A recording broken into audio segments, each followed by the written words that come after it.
अस्सलाम वालेकुम रहमतुल्लाहि व बरकातुहू।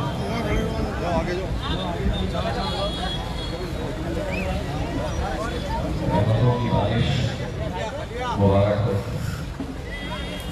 बारिश की बूंदें जब पड़ रही थी तो एक बात याद आ गई कि खुद को एक दिन दीवार पे क्या लिख दिया मैंने इम्तियाज। खुद को एक दिन दीवार पे क्या लिख दिया मैंने इम्तियाज। बारिशें होने लगी है मुझको मिटाने के लिए। अल्हम्दुलिल्लाह पिछले 2 महीनों से आप लोगों ने जिस शिद्दत के साथ मेरे साथ कांधे से कांधा लगाकर काम किया, रमजान के मुबारक महीने के अंदर जब ये इलेक्शन का डेट्स अनाउंस हुए उस वक्त से लेके आज तक तकरीबन 2 महीने से ज़्यादा का वक्त हो चुका है और आप लोग इस तरीके से काम कर रहे थे मानो ये इलेक्शन इम्तियाज जरिए नहीं, आप खुद लड़ रहे थे। यही आपका जुनून, यही आपकी जस्तजू देखकर मेरी भी हिम्मत बढ़ती थी। आज जब मैं अपने पैरों के छालों को देखता हूँ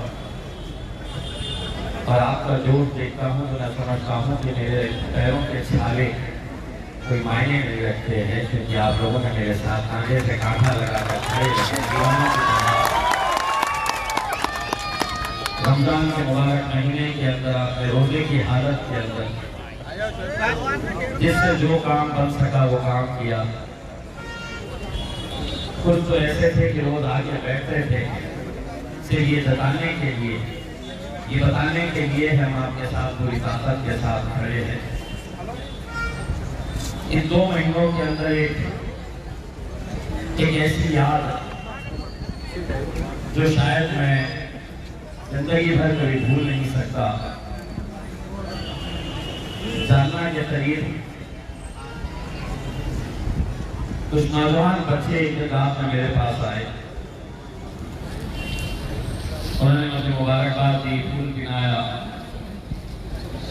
एक दुबला पतला लड़का था, पठानी में, सर पे टोपी थी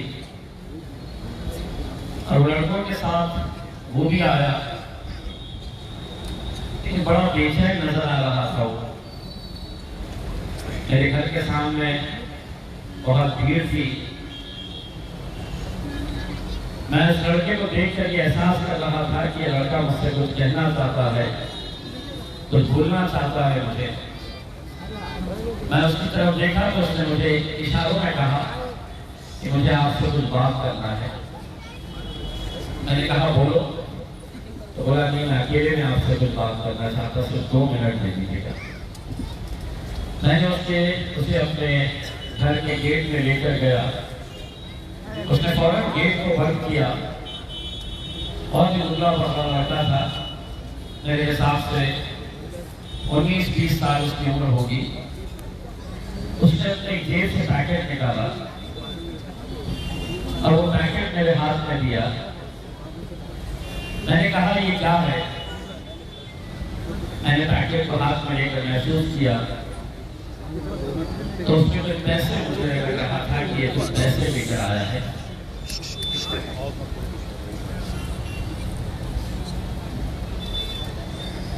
मैंने उससे पूछा कि इसमें क्या है? वो लड़का दुबला पतला फूट फूट कर रोने लगा। मैंने कहा तो क्या लेके आए हैं इसमें? उसने मुझसे कहा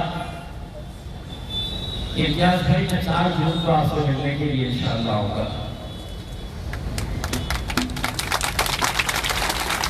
4 जून मतलब जब नतीजे निकलने वाले लगेंगे। मैंने कहा तो क्या नाम है तुम्हारा? वो नाम बताने के लिए तैयार नहीं था। मैंने कहा अच्छा मैं रख लूंगा, तुम अपना नाम और मोबाइल नंबर दो। बड़ी कोशिशें करने के बाद उसने अपना नाम बताया। मैंने फौरन उस नाम को अपने मोबाइल पर सेव किया और मैंने उससे कहा कि मुझे आपका नंबर चाहिए। वो नंबर देने के लिए तैयार नहीं था। मैंने बहुत उसे जोर देकर ये कहा कि तुम्हारा मोबाइल नंबर मुझे चाहिए। तो उसने अपना मोबाइल नंबर दिया। मैं जब एनवेलप हाथ में किया तो मुझे ऐसा लग रहा था कि उसमें कुछ दो नोटों के बंडल है। मुझे ऐसा लगता है कि उसमें 50,000 रुपये के 2 बंडल है। मैंने कहा कि मुझे जरूरत नहीं है, अल्हम्दुलिल्लाह मुझे ये सब चीजों की जरूरत नहीं पड़ती है। बीमारों की तरह मेरे लिए लोग काम करते हैं। तो लड़के की हालत देखकर मुझे ये लग रहा था कि आखिर इसने कि पैसे लाया कहां से। मैंने कहा वालिद साहब क्या करते हैं तुम्हारे? उसका जवाब सुनकर मेरे भी आंखों में आंसू आ गए। उसके वालिद साहब मस्जिद में इमामत करते हैं। किसी हालत में वो पैकेट वापस लेने के लिए तैयार नहीं था। मैंने उसे अपने पास लेकर गया और जहां मेरे घर में कुरान शरीफ रखा हुआ है उसके बाजू में वो पैकेट रखा है। और मैंने अल्लाह से ये दुआ मांगी कि क्या वजह है कि जिस लड़के का मेरे से कोई ना वो मुझे वोट देने वाला है, उसकी अदमाशी हालत, उसकी हालत खुद अगर देखे हुए तो उसके जज्बे को सलाम करता हूं। और उसे अगर वो सुन रहा है तो उसे यकीन दिलाता हूं कि तू 4 जून को मेरे पास मिलने के लिए आने वाला है, तुझे आने की जरूरत नहीं पड़ेगी। मैं 5 जून को तेरे पास आकर तेरे वालिद को बुलाऊंगा। इलेक्शन बहुत होते हैं दोस्तों, कोई जीतता है कोई हारता है। लोग दुनिया की दौलत इसके अंदर उठाते हैं। पैसे से लोगों को बुलाया जाता है, पैसे से रैलियां निकाली जाती है, पैसे से वोटों को खरीदा जाता है। ये सब खेल मैंने देखा है। मुझे आज भी अच्छी तरह से याद है कि 2019 में इलेक्शन जब था तो एक साहब ऐसे ही मेरे घर के ऊपर आए थे। रात के 12:30 बजे घर का गेट के मेरे मकान के ऊपर वो गेट में से देख रहे थे। मैंने कहा कि ये 12:30 बजे कौन गेट में से देख रहा है? मैंने उन्हें अंदर बुलाया तो उस वक्त उन्होंने भी अंदर आए और उन्होंने मेरे हाथ में एक एनवेलप रखा और एनवेलप रखकर उन्होंने ये कहा कि मेरे वालिद साहब ने आपके लिए भेजाए है।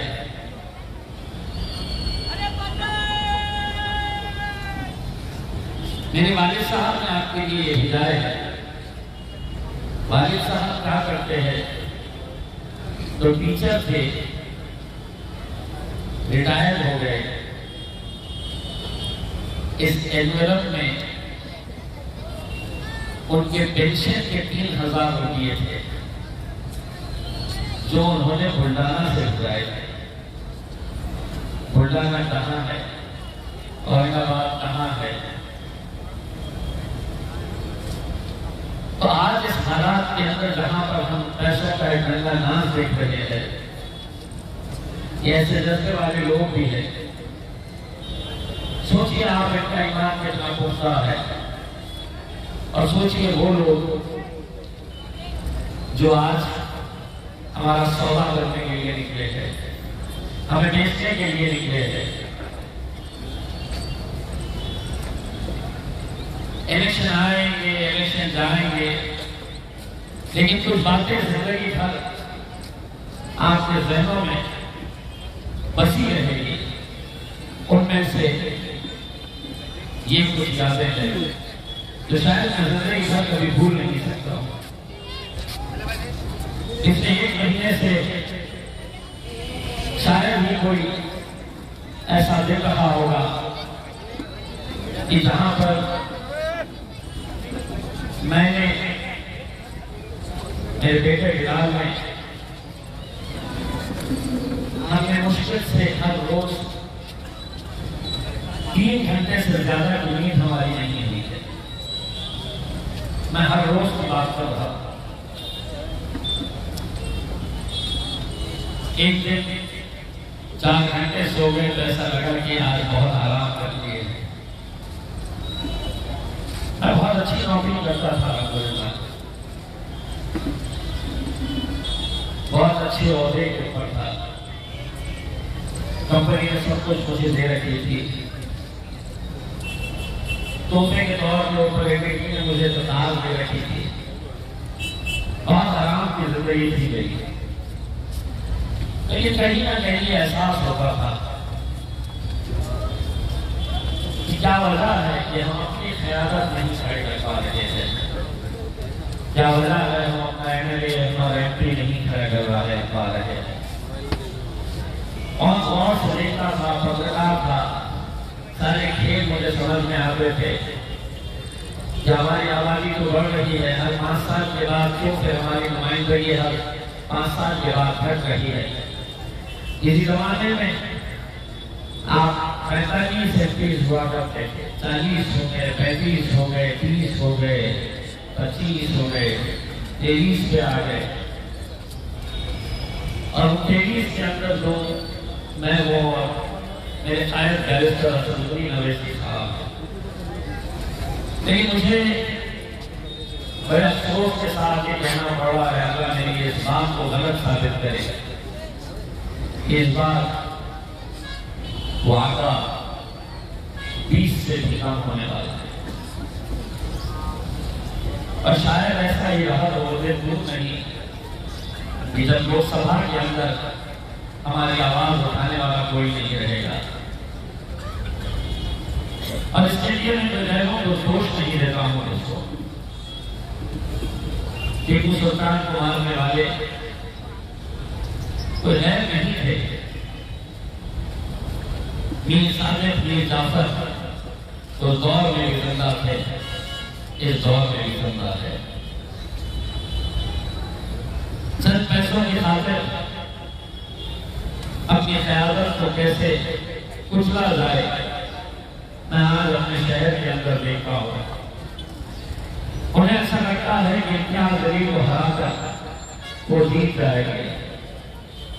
मैं इतना कहना चाहता हूं, इम्तियाज जलील अगर हार भी गया तो अल्हम्दुलिल्लाह किसी मंत्री से ज्यादा इज्जत इम्तियाज जलील को पहले भी नहीं थी, आज भी नहीं। जो काफा अल्लाह ने मुझे बख्शी है वो पहले भी थी, आज भी रहेगी। लेकिन मेरी क्यों ये तड़प है, क्यों असद साहब की ये तड़प है। एक आदमी जिसके पास सब कुछ है,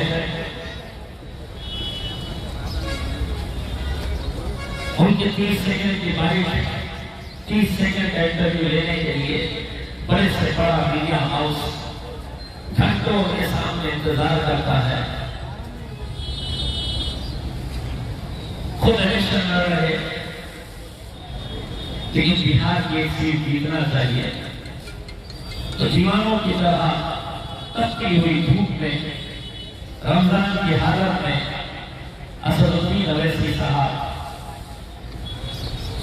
बिहार की सड़कों के ऊपर अपना एक नुमाइंदा चुन के आ जाए बिहार से, उनके लिए दिन और रात मेहनत करते, फिर हैदराबाद जाते, पदयात्राएं करते, जलसे करते,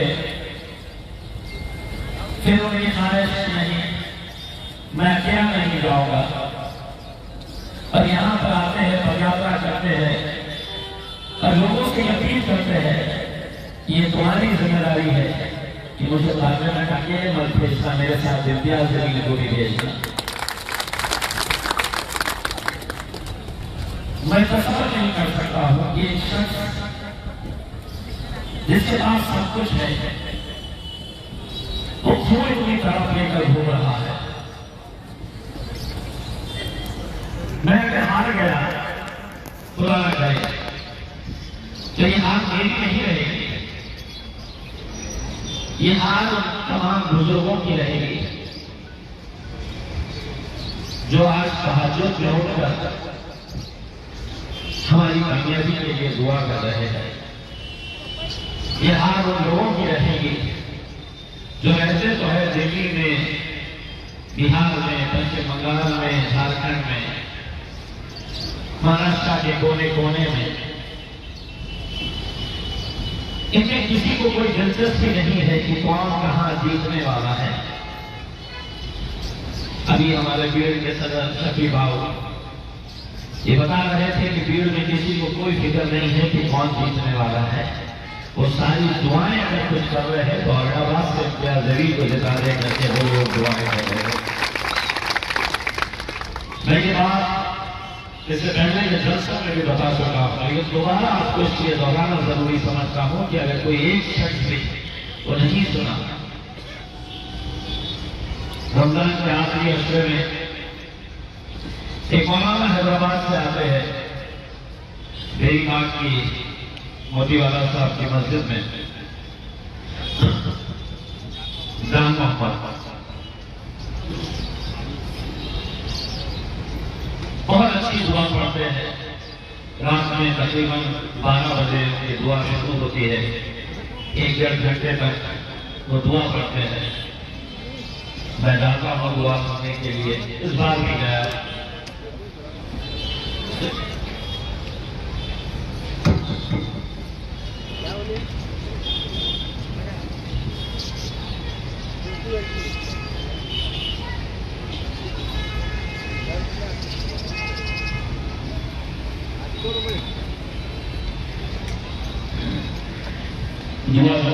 मैं मौलाना के पास गया, घेरे हुए थे।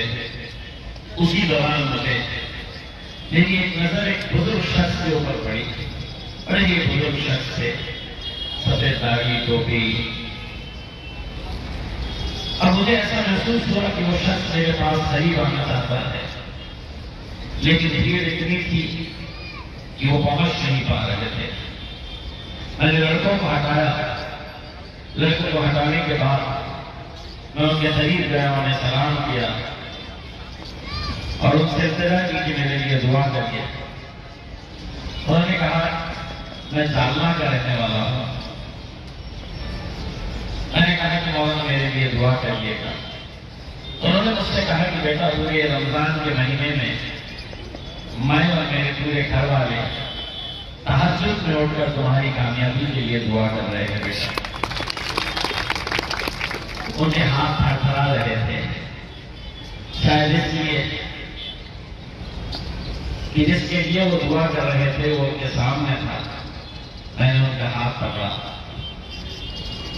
उनसे मुझे ये एहसास था, मेरे मन में ये सवाल था कि ना तो वो मुझे वोट देने वाले हैं, मैं एक जिले का नुमाइंदा बनने वाला हूँ, एक MP बनने वाला हूँ, देश के 543 व्यक्ति है। क्या वजह है कि जालना के बुजुर्ग शख्स मेरे लिए, उनके घर वालों को तहज्जुद में उठकर नमाज पढ़ के मेरी कामयाबी के लिए दुआ करने का वास्ता है। क्योंकि वो अच्छी तरह से जानते हैं कि मुल्क के हालात कैसे हैं और कैसे होने वाले हैं। वो अच्छी तरह समझ सकते हैं कि आने वाला वक्त इतना मुश्किलों का होने वाला है। आने वाले वक्त के अंदर कैसे कैसे कायदे, कैसे कैसे कानून आपके खिलाफ लाए जाने वाले हैं। दीपक के नार के समाज के खिलाफ, बुराक खराब के समाज के खिलाफ कैसे कैसे कानून लाए जाने वाले हैं, वो हजरत जानते हैं। लेकिन क्या वजह है कि हमारे शहर के अंदर कुछ लोग हर 5 साल के बाद वही काम अंजाम देते आते हैं कि कैसे हमारी अपनी ख्याल क़यादत को खत्म किया जाए। कुछ लोग पैसे की लालच में करते हैं, किसी को कोई ओहदा चाहिए होता है, किसी को मंत्री जी को खुश करने के लिए कोई ठेका चाहिए, तो ये सब खेल खेले जाते हैं। और कितने लोग उंगली पे अगर गिन ले तो पूरे शहर में 20 निकलेंगे, 25 निकलेंगे, 50 निकलेंगे। लेकिन क्या हो रहा है कि 10 साल पहले एमएलए बनने के लिए आया, इलेक्शन से एक रात पहले उर्दू के अंदर एक अखबार छापा गया, इम्तियाज जलील को वोट नहीं देना। क्यों नहीं देना?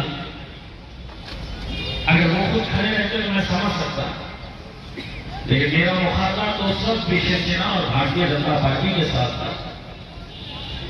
ऐसी क्या वजह थी? ऐसी कौन सी जमीन तुम्हारी इम्तियाज जलील ने हड़पा था? ऐसी कौन से तुम्हारी जायदाद के ऊपर उसने कब्जा किया था कि तुम्हें रात अखबार छापने की जरूरत पड़ी? और जिन लोगों ने ये काम को अंजाम दिया, वो जब महफिलों में बैठते हैं, अल्लाह रसूल दीन की बातें करते हैं, तकलीफ आपको आखिर क्या थी? लेकिन उस वक्त भी मैं आपके जज्बे को सलाम करता हूं कि 12 साल के बाद एक शख्स पूरा छोड़कर यहां पर आता है। 28 दिन पहले यह फैसला होता है कि एमएलए का इलेक्शन लड़ेंगे। इतनी सारी मुखालिफत होने के बावजूद भी जीत जाते हैं। 2019 आता है, फिर वही लोग एक अखबार में, उर्दू अखबार के अंदर सारे छोटे फोटोज अपने खुद के छपवाते हैं। पूरा फुल पेज छोटे तस्वीरें शहर के कुछ नेताओं के छपाते हैं कि इम्तियाज जलील के हक में नहीं, किसी और के हक में वोट डालना। पूरे के पूरे मुसलमान, अपने आप को मुसलमान कहने वाले, कईयों के सर पे दाढ़ी टोपी,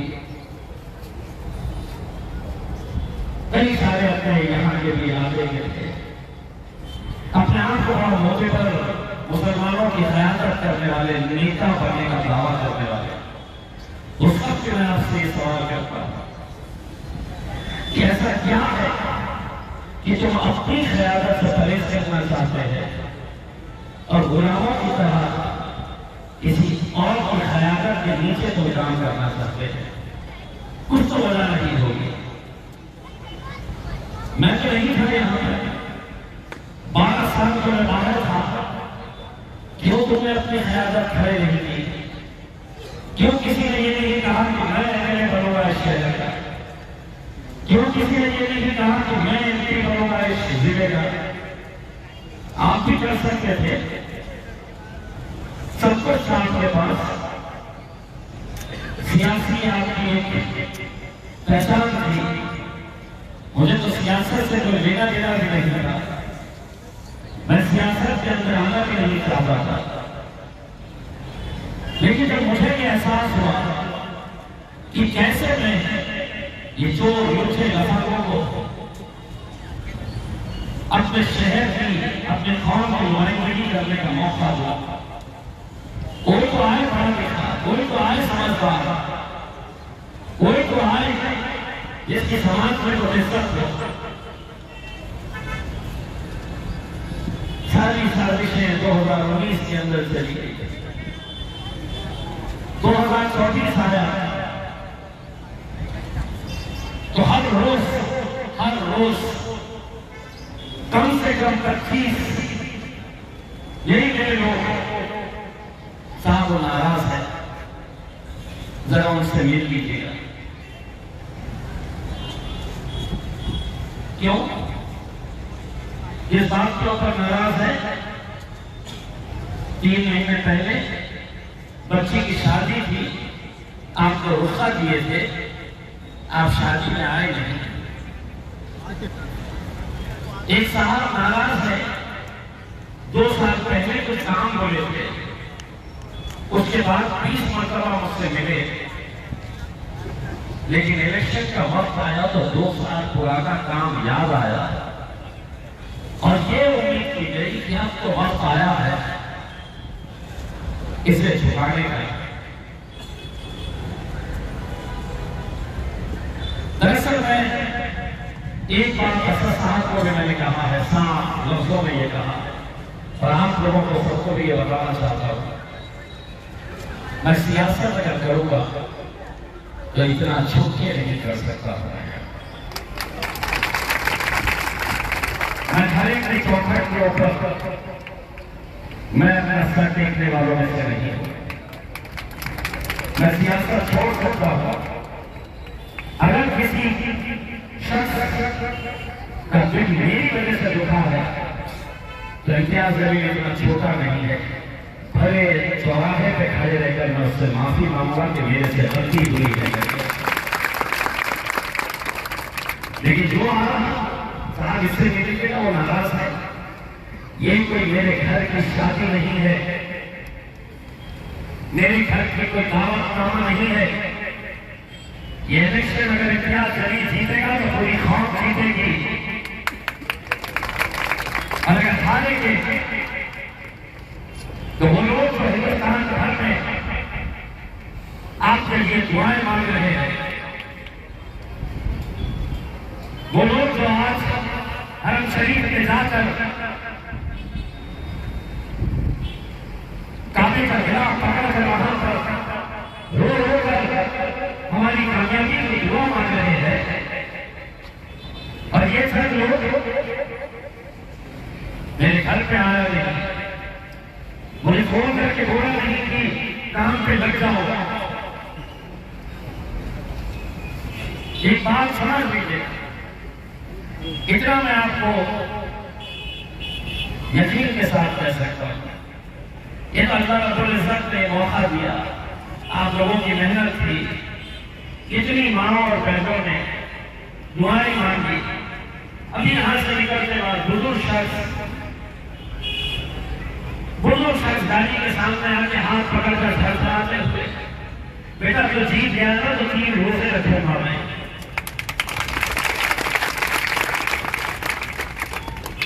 उनका ईमान ऐसा, अब तो कौन सी दुकान चला रहे हैं?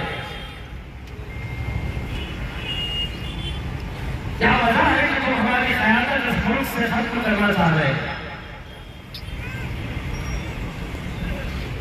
इसी हॉस्पिटल का डॉक्टर अपने आप को पढ़ा लिखा कहता है, डॉक्टर शोएब हाशमी चंद्रकांत खैरे को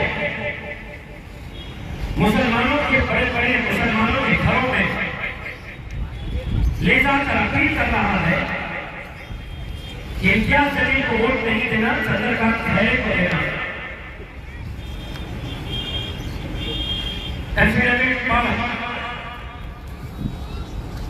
उसके ऊपर चंद्रकांत खैरे के ऊपर जितने केसेस हैं, उसमें एक केस जो आज भी चल रहा है वो बाबरी मस्जिद की शहादत का केस चल रहा है। इसके ऊपर लागत है ऐसे मुसलमानों के ऊपर, झूठी में रखा है क्या चाहिए ऐसे मुसलमानों को।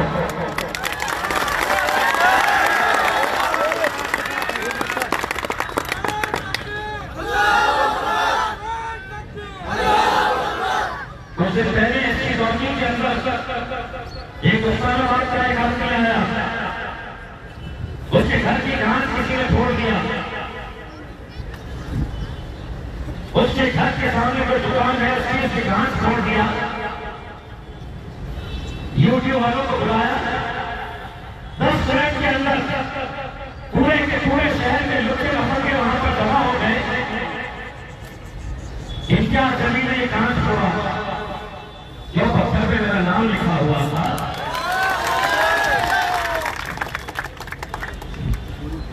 अब तो हालत ये हो गई है कि किसी फसले के सर पे बाल नहीं आ रहे हैं तो इम्तियाज जलील जिम्मेदार है।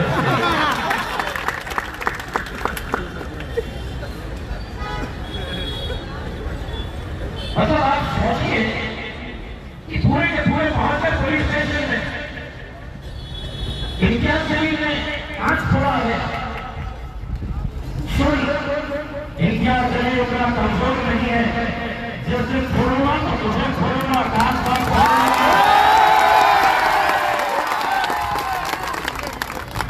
ये अच्छी तरह से समझ ले। ये जो 233 रुपये लेके रैली लेके यहाँ से गया है,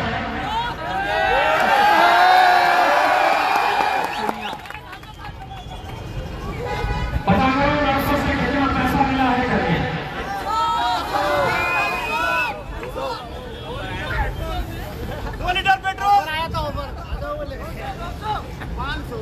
आपकी हद हो गई है साहब। अब एक बार तो भी सुन ले, 4 जून का इंतजार कर बेटा। तूने आज तक इम्तियाज जलील भाई की हैसियत से देखा। Imtiaz Jaleel member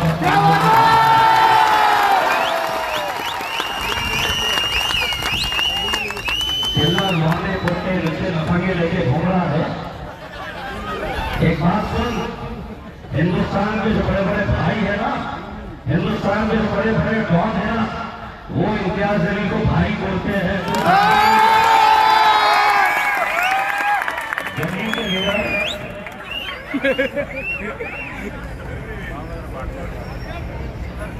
doctor gate में भी रैली चल रही, वहां का थर्ड क्लास मसाल लेकर अंदर घुस गया। अगर मैं वहां पे 2-4 को वोट करके जरा उसको मिलता हूँ, मसाल कहाँ डालना है उसको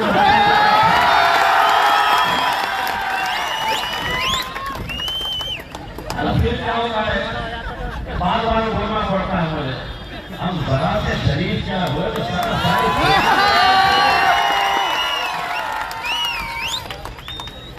हमने आपको छेड़ा, आए हमारे पैरों में आ रहे हैं। और अभी बात सुन लीजिएगा, इलेक्शन के दिन जो भी फड़फड़ाएगा, आपको क्या करना है अच्छी तरीके से समझ लीजिएगा। जिसको जो भाषा समझ में आती है उस भाषा के अंदर जवाब दिया जाएगा इंशाअल्लाह। सबसे पहले तो मैं दोनों ही सेना को मुबारकबाद देता हूं।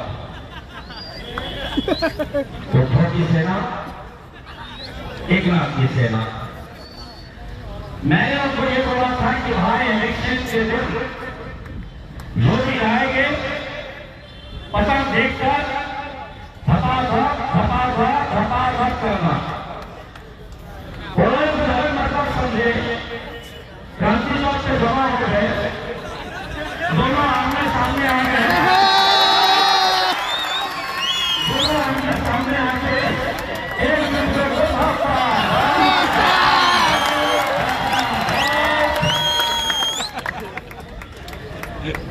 अब मीडिया वालों को बहुत मजा की इम्तियाज सही का लेना है, उसको भी आने वाले लोगों में घुसने के लिए। तो मैंने उनको बोला, इसी को कहते हैं अगर नीयत साफ है तो अल्लाह रास्ते बनाता है। तुम धपाधप करते रहो, मैं दिल्ली का टिकट बुक करके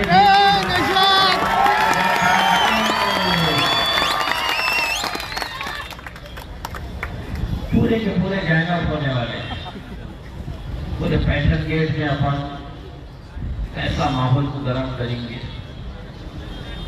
चिल्ली खाने में अपन क्या करेंगे, किराड़पुरे में क्या करेंगे, कटकट गेट में चिके मैंगो।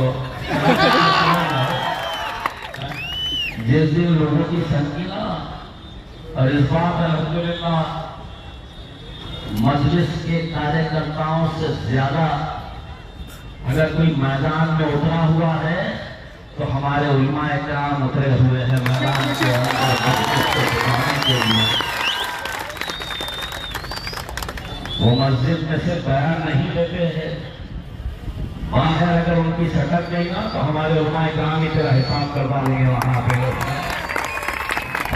जो चल रहा है सब अच्छी तरह से जानते हैं। एक सीट नहीं, पूरे महाराष्ट्र में एक सीट नहीं आपको, और फिर पहले नहीं चल रहे। पहले को वोट दो, भूमरे साहब का पैसा आने वाला है, शराब में बहुत पैसा है। आज रात में, कल रात में, खतरे की रात है, महल लेके कुछ कुछ आने वाले हैं, ढूंढने वाले हैं कि कौन मजबूर है, कौन जरूरतमंद है।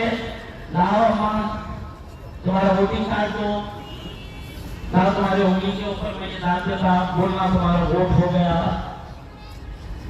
वोटिंग कार्ड ले लो, इलेक्शन के दूसरे दिन तक उनके पास रहेगा। उसके बदले में कितना पैसा? 500, 1000। घर में 2 मेंबर, 3 मेंबर, 4 रहे तो 2000। कितने दिन चलने वाला है? कितना दिन चलने वाला है ये पैसा? 2000, 3000। कभी कोई कुत्ता खरीदना मार्केट में जाओ अच्छी ब्रीड का, तो वो नहीं मिलता 2-3 हजार में। और ये शेर के बच्चे खरीदना चाहते हैं। गलती से कोई आया और तुम्हारे हाथ गड़ गया,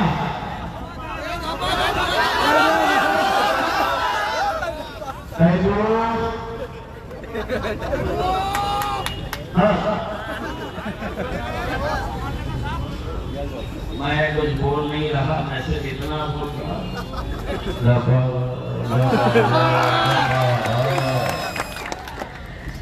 क्योंकि कामयाबी की दुआ करने वाले लोग, उनकी तादाद बहुत ज्यादा है। ये उंगली पे गिनने वाले जो हमेशा हमारा सौदा करने का धंधा करते आए हैं, इन लोगों को अगर आज ही हमने नहीं पकड़े तो बाद में पछताने से क्या होगा? आपकी ख्याल खत्म। महाराष्ट्र से ही नहीं, 10 ऐसे स्टेट से कि जहां से आपका एक भी उम्मीदवार चुन के आने का सवाल कैसा होता है, कैसा सवाल होता है? इसलिए नहीं होता है कि आपको मशीन बनाकर रखा गया है, एक भी टिकट नहीं दिया गया है। 10 राज्यों के अंदर मध्य प्रदेश में कोई नहीं, कर्नाटक, गुजरात, झारखंड, मध्य प्रदेश, दिल्ली, उत्तराखंड, एक को भी टिकट नहीं दिया गया है। इतना तो तय है, इन 10 राज्यों के अंदर मुसलमानों की, दलितों की और पिछड़ों की कोई नुमाइंदगी करेगा तो वो बैरिस्टर असदुद्दीन अवैसी और इम्तियाज जलील करेगा। दोस्तों, मैं आप लोगों से सिर्फ इतना कहना चाहता हूं, 13 तारीख हमारी आपकी जिंदगी का मैं समझता हूं एक बहुत अहम दिन है। आप मुझसे कहेंगे कि कौन सा अहम दिन है? हर 5 साल के बाद इलेक्शन आते हैं, जाते हैं। ये इलेक्शन हमारा मुस्तकबिल तय करेगा। ये इलेक्शन ये तय करेगा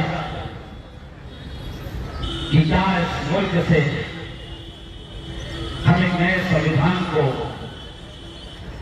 देना चाहते हैं। भारतीय जनता पार्टी के कई सारे नेताओं ने खुले शब्दों में यह कह दिया है कि अगर हम दोबारा नरेंद्र मोदी सरकार आया तो हम इस देश के संविधान को बदल देंगे। मोनिका दाई, तुम तो हमारे लिए मेहनत करती है, हमारी बहन हो तुम। मैं इतना आपको यकीन दिलाता हूं, 50 खासदार रहने की जरूरत नहीं है। वहां अगर 2-4 शेर के बच्चे भी चले गए ना तो नरेंद्र मोदी कर सकते हैं। जो आ रहा अभी चल रही होगी एक महफिल,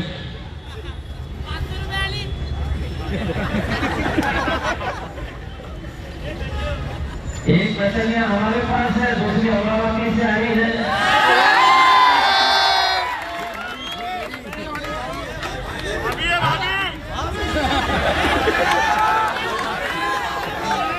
एक तो थकी हालत, कोई नहीं कई दिनों से, अब सोच रहे हैं प्रचार खत्म हो रहा, घर पे जाके आराम करेंगे, तो वहां से चिल्ला रहे भागी है बोले हमारे।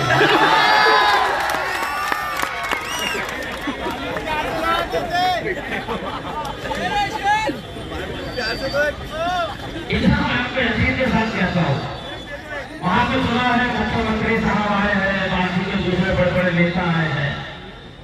मैं दावे के साथ कहता हूँ महफिल उनकी सजी है, चर्चा मेरा हो रहा है।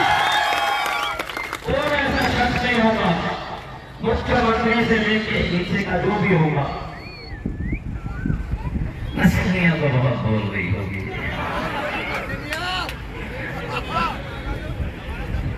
क्या है, मैं बहुत ज्यादा हल्के लोगों के मुंह लगता नहीं है, वरना जवाब मुझे भी देना आता है। दरअसल इसकी दिक्कत ये है कि ये कैमरा देखती है तो उसको ऐसा लगता है कि फिल्म की शूटिंग चल रही है।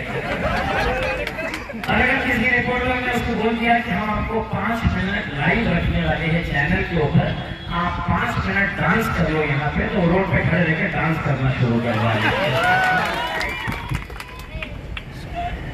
मैं इसलिए वो नहीं लगता, लेकिन जिस दिन उसने मेरे खायब के बारे में बोली तो फिर उसको ये एहसास दिलाया कि तेरी शराफत इसी में है, तो हमको छेड़ मत।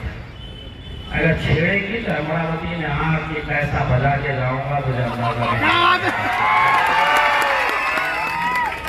वो और होंगे साहब, वो और होंगे जिनके बारे में तुम बोलते हैं और वसूल लेते होंगे। हम हैं, हम हैं, हम पार्लियामेंट में तुम्हारे बाप की नहीं सुनते हैं तो तुम क्या चीज है बे? तुम्हारे बाप के आंखों में आंखें डालकर अगर हम बोलते हैं तो तुम किस चीज की मूली हो? बस आप लोगों से दोस्तों मैं इतनी इत्तेजा करना चाहता हूँ, तो मैं ये कहता हूँ कि इलेक्शन हमारी जिंदगी का एक बहुत अहम इलेक्शन है। आपको बहुत संजीदगी के साथ ये इलेक्शन लड़ना है। खबर मिली है कि अपनी मंडी के सारे फार्म हाउस मेरे नौजवानों ने सुबह 8 बजे से बुक कर लिए हैं। मैंने वहां पे पता किया, पता चला कि पूरे अगर फार्म हाउस अगर बुक हो जाते हैं तो तकरीबन 1500 की कैपेसिटी है। मैंने चेक किया कि बुक किसने किया, रोशन गेट के गफ्फार भाई ने, किरारपुरे के असलम भाई ने, सिरी खाने के दारिक भाई ने, इधर के वो भाई ने। भाई आप जाइए, लेकिन मैं 5 साल के अंदर आपसे एक दिन मांग रहा हूं, एक दिन। वो एक दिन आप ये समझ लीजिएगा कि आपके एक वोट की कीमत क्या होती है। मैंने खुद में पूरा के इलेक्शन के अंदर मैंने ये देखा था, एक शिवसेना के उम्मीदवार को जितने वोट मिले थे उतने ही वोट एक फेरोज नाम का बंदा था, फेरोज बंगाली, उसकी वार्ता को भी उतने ही वोट मिले थे। रिकाउंटिंग कराई गई, दोबारा उतने ही वोट मिले शिवसेना वाले को और फेरोज की वार्ता को भी उतने मिले। उससे एहसास हुआ कि एक वोट की कीमत क्या होती है। एक वोट पोस्टल बैलेट के जरिए आया था, पोस्ट के जरिए आया था, यानी कि जो पुलिस वाले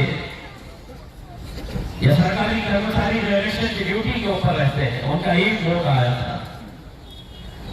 फैसला ये किया गया कि वो वोट खोला जाए। हजारों की तादाद के अंदर फेरोज को चाहने वाले उसके समर्थक, हजारों की तादाद के अंदर शिवसेना के समर्थक दोनों आमने सामने खड़े हुए। उस वक्त जब वो एनवेलप खोला जा रहा था, हजारों की भीड़ के अंदर अगर कोई सिक्का जमीन पर गिर जाता तो उसकी आवाज भी आपको सुनाई देती, इतना सन्नाटा था। वो एनवेलप जब खोला गया मेरे भाइयों, तो एक वोट उसका निकला शिवसेना के हाथ में, और उस वक्त शिवसेना के बीच जीत डिक्लेयर की गई कोटवा इलाके से। नहीं दिया तो क्या होता है? इतने सारे लोग तो लगे हुए हैं, इतनी धूप है भाई, मैं कहाँ जा रहा होगा, थोड़ा आराम कर लेता होगा। यही आज दोस्तों ने हमारे महिषमाल जाने का तय किया है मोटरसाइकिलों के ऊपर। मैं आप लोगों से हाथ जोड़कर ये गुजारिश करना चाह रहा हूँ कि पिछले 5 साल पहले मेरी जीत और हार के फर्क कितना था? मैं 4,500 वोट, 6 ऐसे उम्मीदवार खड़े किए गए थे, किसी ने 800 लिया, किसी ने 1200 लिया, किसी ने 2200 लिया, एक ने 4,500 लिया। एक और उम्मीदवार होता और वो भी 4,500 वोट ले लेता। तो यहाँ पे जितने नौजवान बैठे रहे जिनकी उम्र 40 साल की नहीं है, आज से 44 साल पहले, 44 साल 44 years बैक एक मुस्लिम एमपी चुनकर आया था, काजी सलीम साहब। उन 44 सालों के बाद कोई हमारी नुमाइंदगी नहीं हो पाई। इसलिए नहीं हो पाई, ये बात मैं हमेशा बड़ी जिम्मेदारी के साथ कहता हूँ कि हमारी क़यादत कभी किसी गैरों ने नहीं खत्म की है। मुसलमानों की क़यादत इस मुल्क से अगर खत्म हुई है तो मुसलमान ही उसके लिए जिम्मेदार है। ये तो अल्लाह का करम है कि 44 साल बाद आप लोगों के इत्तेहाद ने पूरे मुल्क को एक पैगाम दिया, पूरे मुल्क को ये बताया कि अगर इत्तेहाद अगर हमारा रहा, अगर हमें ताकत बनकर खड़े रहे तो हम क्या कुछ नहीं कर सकते हैं। रमजान के इस मुबारक दिन को आप याद करिएगा, 2019 के जब काउंटिंग चल रही थी, असर के वक्त में ये पता चला कि इम्तियाज जलील 5,000 वोट से नीचे हो गया। मुझे बताते हैं लोग कि जामा मस्जिद के अंदर इतने सारे मौलाना दोनों हाथ ऊंचा करके अल्लाह से गिड़गिड़ा के भीख मांग रहे थे कि अल्लाह ये कामयाबी हमें नसीब कर, ये कामयाबी हमें नसीब कर। कितने ऐसे लोग थे जो सिजदे में पड़े हुए थे। इफ्तार का जब वक्त आया तो नौजवान वहां से मस्जिद को जाने के लिए तैयार नहीं थे, वहीं पे जमात बना रहे थे। इसलिए जेब में 2 खजूर थे, एक खजूर के 2 टुकड़े करके जो रोजेदार उससे इफ्तार करे। ये तड़प थी, ये दीवानगी थी मेरे भाइयों, वो दीवानगी को जिंदा रखिएगा। इम्तियाज जलील अगर हारा तो शायद ये जिंदगी भर कभी मुझे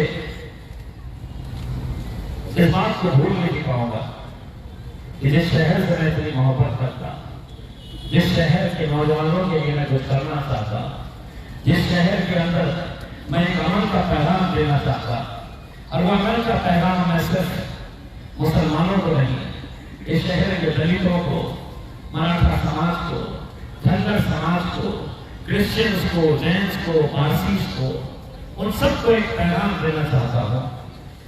और वो पैगाम यही है कि शहर की पहचान ये थी कि छोटा सा मामला कहीं होता है तो पूरा शहर दंगल की लपेट में आता है। मैंने 2019 के अंदर उन्हें वादा किया था कि अगर मैं इस ओहदे के ऊपर आऊंगा तो इंशाअल्लाह मैं यकीनन इस शहर के अंदर किसी का घर, किसी की दुकान, किसी का ठेला जलता हुआ नहीं देखना चाहूंगा।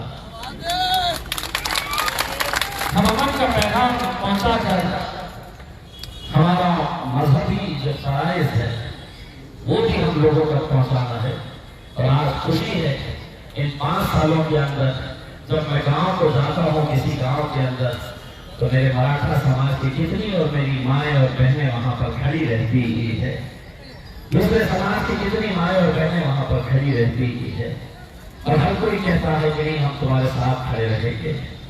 आज अल्हम्दुलिल्लाह ये परिवर्तन, ये सोच बदली है। बस आप लोग 13 तारीख मुझे दीजिए, मैं आपको तोहफे के तौर के ऊपर 4 जून दूंगा। और मैं मीडिया को बार बार आपकी तरफ से ये कहता हूँ कि हिंदुस्तान का सबसे बड़ा जश्न अगर कहीं मनाया जाएगा 4 जून को तो